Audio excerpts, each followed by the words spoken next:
Welcome to another episode of The Brand Called You, a podcast and podcast show that brings you leadership lessons, knowledge, experience, and wisdom from thousands of successful individuals from around the world.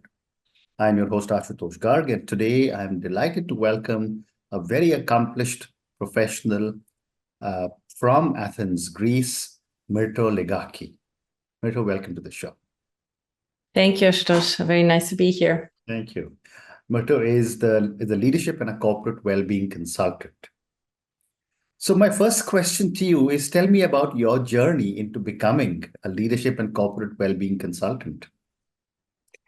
Well, I started in the corporate world, working within corporates for many years, 15 years before I started doing what I do.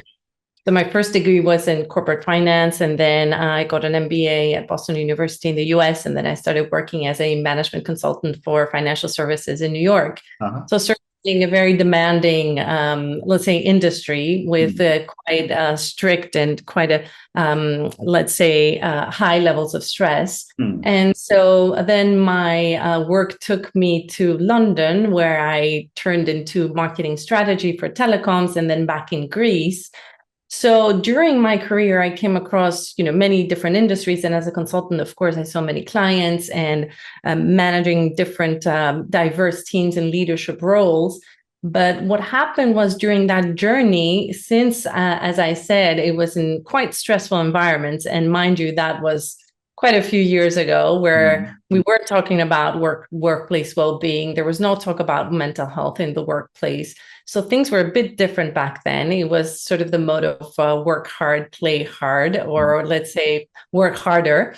So at some point, that was 14 years ago, I faced burnout, because what happens is when we deal with chronic stress, and if it's not properly addressed, that kind of catches up with us. So I faced burnout. That was 14 years ago. And that's when I started realizing that I need to approach my life and my work and my responsibilities in a different way, with more balance and greater emphasis on well-being and mental health. And that's when I started trying to find ways to support myself.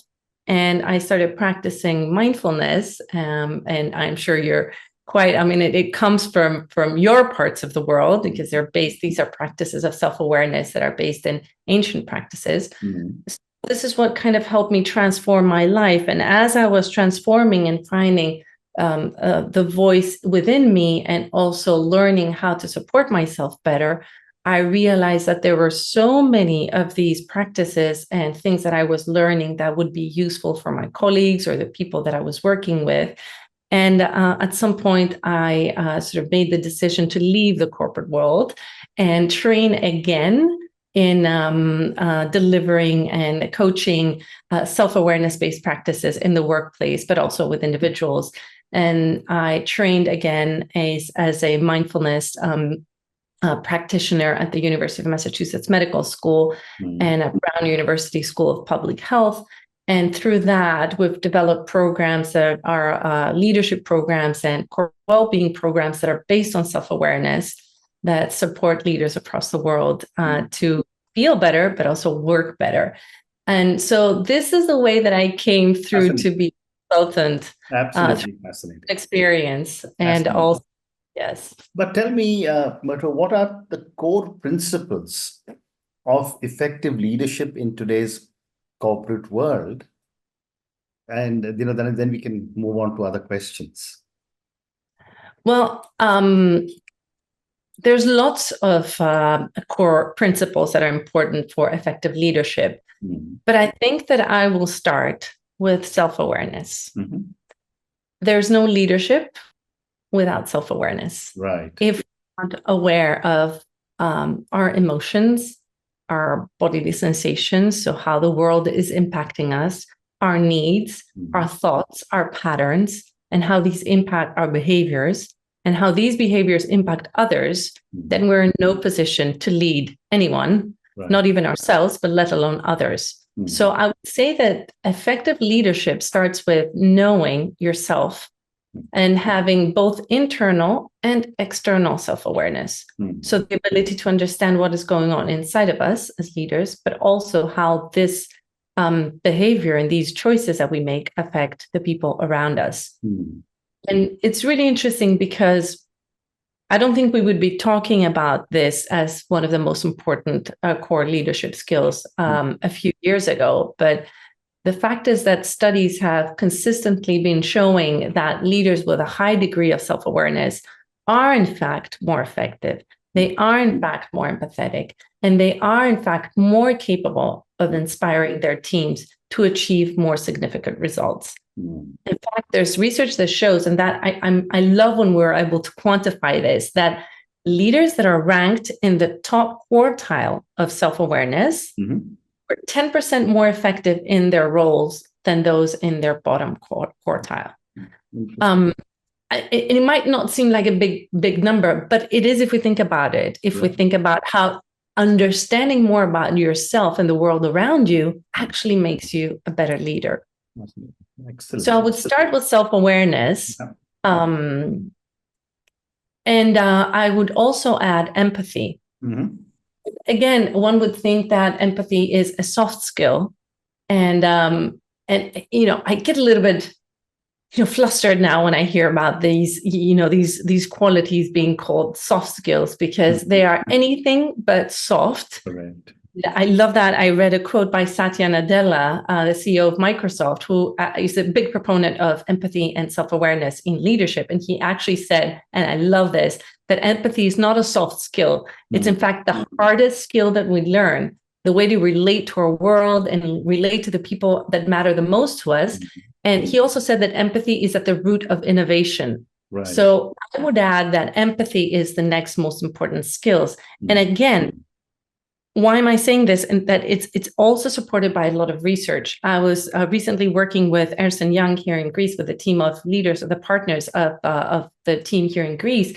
And we talked about a recent study that was delivered in the US in 2023. And again, the studies show that having an empathetic leader leads to 85% higher productivity, 87% higher job satisfaction. And again, such high numbers with innovation and creativity. Yeah. So it's not just a nice to have, but it's something that will improve our performance in our team and our organization. Well said. My next question is, since you've spoken of self-awareness and empathy, what role does emotional intelligence play in leadership? And how can leaders develop it? Well, self-awareness is, in fact, the cornerstone of emotional intelligence. Yeah. Emotional intelligence is our ability to be in contact with our emotions, to recognize them in our body, because they actually live in our body. They're created in our body and they live in our body, and actually be able to name them. And then in the same way, to be able to understand emotions that are happening in the people around us.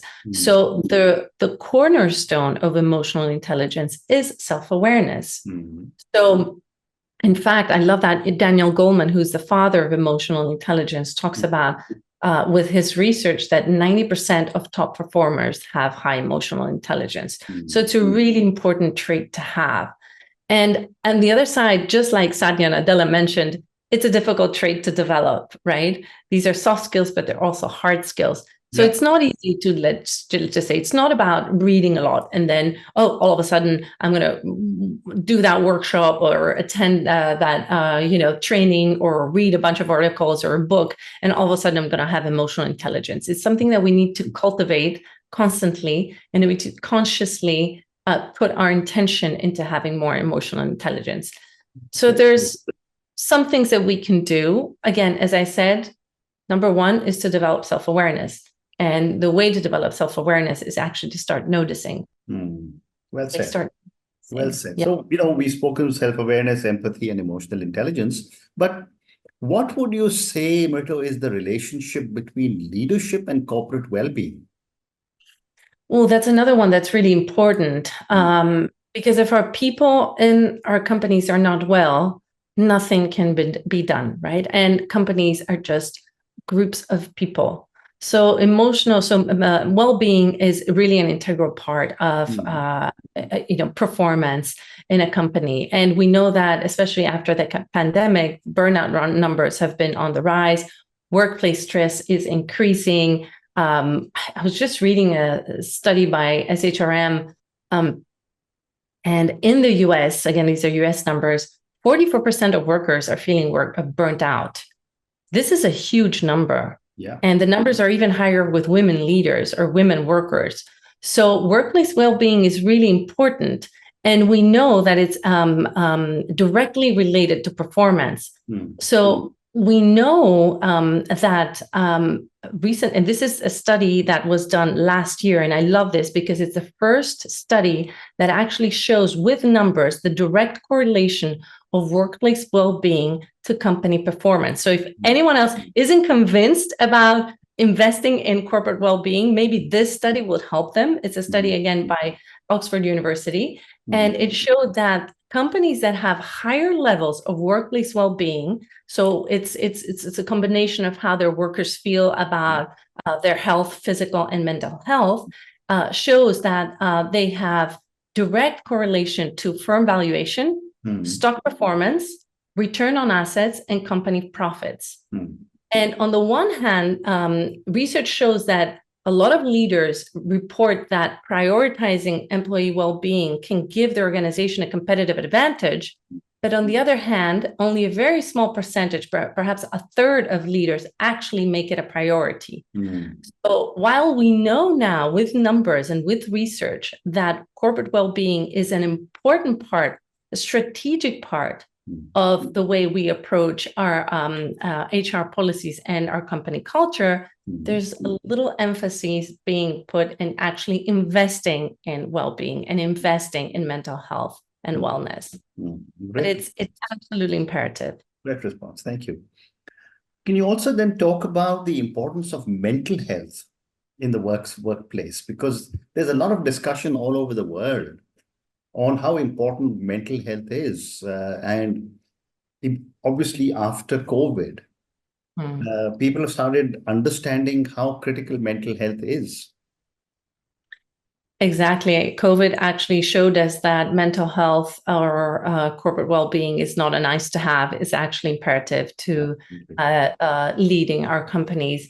So the numbers also show there that instances of mental health issues are rising in the workplace. I mean, workplaces are just microcosms of the general society, and all over the world after the pandemic, the instances of psychological issues and mental health issues has increased. So that is depicted also in the workplace. We run some very effective psychological safety and mental health programs that are actually eye-opening for organizations, because what we see typically is that although these mental health issues are evident in workplaces, they're there. There's still stigma associated with mental health issues in the workplace. It's a taboo. We don't talk about them. And what happens is they start to become an impediment to doing our job, because typically what happens is leaders are not empowered and they're not informed as to how better to approach mental health issues in the workplace. So what has become evident is that we need to put more and more emphasis into educating our workforce about mental health issues in the workplace, destigmatizing them, and creating psychological safety in our teams so that people are open to talk about it when they're not feeling well. It's okay not to be okay, and it's okay to be able to talk about it. And then empowering and educating people managers, first of all, to spot any signs of mental health issues in their team, to be able to recognize the signs within their people, and then to be able to take a step back and create a plan into how to better approach these people in their team to support them better for their own good, but also for the good of the team and the organization. Well said. Well said. Moving on, Myrto, what role does neuroscience play in understanding and improving corporate well-being? Yes, well, this is something that actually I didn't ever expect that I would come to, especially coming from, let's say, the part of mindfulness and self-awareness, because I was kind of seeing the effects of applying more self-awareness and empathy and attention and focus on day-to-day work, but I wasn't aware of what was happening in the background. So through my training and what we know now, when we have more knowledge about the way our brain works, our wiring, and the way different parts of the brain interact with each other, we're more empowered to understand better our behaviors and the way we react to situations and the challenges of daily life and work. So, for example, in our workshops, what we do when we talk about neuroscience, when leaders or individual contributors, it doesn't matter, when we hold workshops about mental health, psychological safety, and well-being, when participants learn about the physiology and biology of stress and the impact of particularly chronic stress, for which we are all sort of suffering, most of us in the modern world, and when they understand what the wiring of our brain is happening when we're facing stress and chronic stress, then it kind of becomes something that they can deal with. It becomes something that is manageable. It's not something out there that is very difficult, that is plaguing them. It's like a dark cloud, stress, chronic stress, anxiety. I don't know what to do about it. So when we know the mechanics behind it, we are more equipped and empowered to manage the situations and to manage the challenges better. And as scientists and as leaders, or for myself as a coach, when I use these neuroscience findings and this information, it helps me support any suggestions or tips or solutions that I give to my clients and coachees, and substantiated with scientific evidence, so that it makes the option or the choice of following these suggestions stronger. So it helps also with adopting different behaviors. Right. Very interesting. And what advice would you have for leaders dealing with high stress environments and decision making under pressure, which seems to be a norm now in the world today? Indeed, because we also know that the higher the stress levels, the more impacted our decision-making capabilities. Again, knowing about which parts of the brain are affected when we're facing stress, either acute or chronic stress, we know that these parts of the brain that are activated, such as the amygdala or the limbic system, the lower parts of the brain, tend to kind of hijack the wiser parts of our brain, which is the prefrontal cortex, sort of the higher brain here, which are the parts of our brain that actually help us make wiser decisions and sort of pull together all of our knowledge, and with emotional regulation and let's say equanimity, be able to make the best decisions. So when we're stressed, we decide better. So the tip is actually to basically find some time to stop. There's a great practice that is called STOP, which basically is about stopping, not taking any action if possible, although sometimes it's difficult because we're so reactive and we work so much on autopilot that it's hard to take a step back and not react when something stressful happens or we need to make a decision. But I would first say stop, don't make any decision. Second is take a breath. So take one conscious breath, inhaling slowly and then exhaling even slower. If you can, take 2 breaths. If you can, take 3 breaths. The more breaths you take, it's better. But we know from research that even taking 1 conscious breath has the power to change the chemical balance in our brain and actually deactivate the stressful parts of our brain so we can make better decisions. And then observe. So the third step is observe. Observe 3 things. Observe what your bodily sensations are. So what does your body tell you? Second is observe what your thoughts are happening, what thoughts are happening in your brain, in your mind. And the third is observe your emotions. And once we do that, what happens is we take a step back and we become the one who observes rather than the one who is consumed by the stress. And we're forced to make a decision even if we're not ready, right? So we step back and observe. And then the third step is make that decision with much more wisdom and self-regulation and the ability to see things from both sides. Because when we're stressed, what happens is we go into what we call tunnel vision. So we focus on the stressor, on the thing that upsets, and we forget to see what's around us. Mm-hmm. So with this practice, we can take a step back and have a more complete view of the situation. And that's where more solutions rise up to the surface. Mm-hmm. And we avoid making rash decisions based on our reactive part of the brain. Fascinating. So, Myrto, one more question relating to team dynamics, and then I have a couple of questions for you on coaching. Mm-hmm. What are some common pitfalls in team dynamics? And based on all your work that you've done, how can some of these pitfalls be addressed? Yes, well, there's lots of them. We can talk about it forever. I know. One of the most difficult things to do is lead a team, and especially when we're working a lot remotely or hybrid, this can be exacerbated. One of the most important pitfalls is the lack of clear goals. And that, again, stems from leadership. That's why I was saying before that self-awareness is the most important leadership skill. So I need to know that I know where I want my people to go. Right. So we need to have clear goals. So that's the first one. And then the other pitfall is not communicating these goals.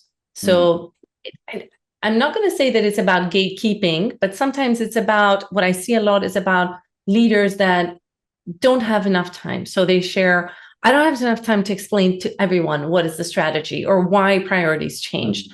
Just need to get it done, you know? So it's a combination of lack of understanding that communicating these clear goals is important to have these goals met.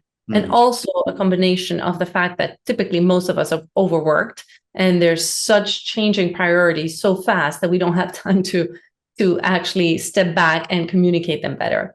And then it's about inspiring a lack of sort of relevant motivation for every person in our team in order to inspire them to achieve these goals. So a lot of time when I see leaders is, again, going into, okay, let's talk business. Let's just get it done, you know, but it's not like that.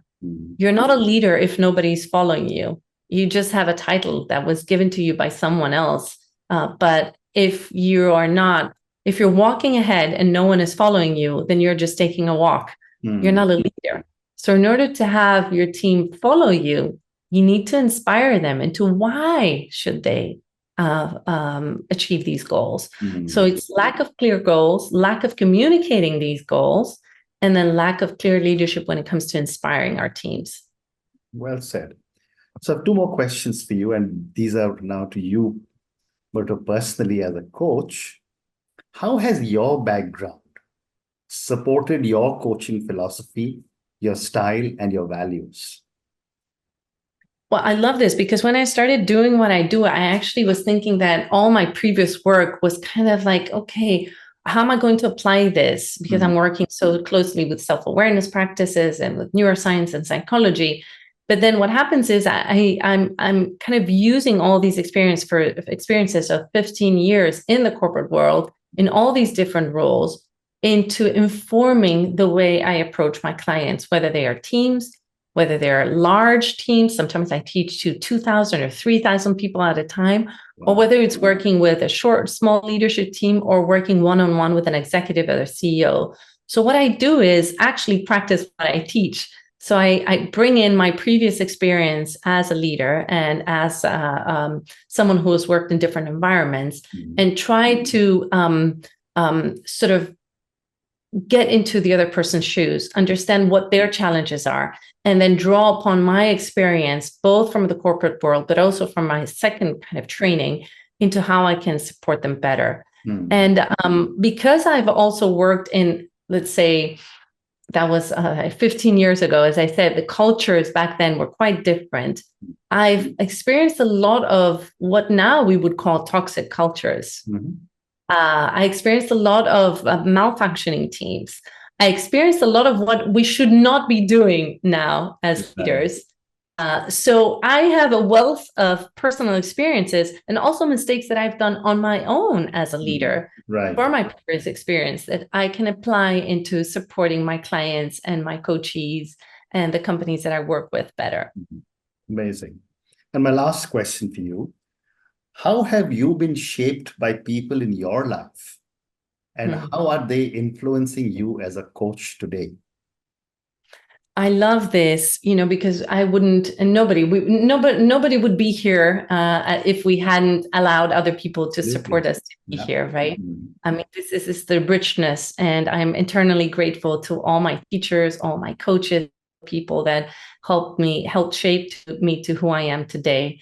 So I have a few people in my life that are like beacons and are kind of inspirations about how they lead their lives, and I kind of aspire to be like them.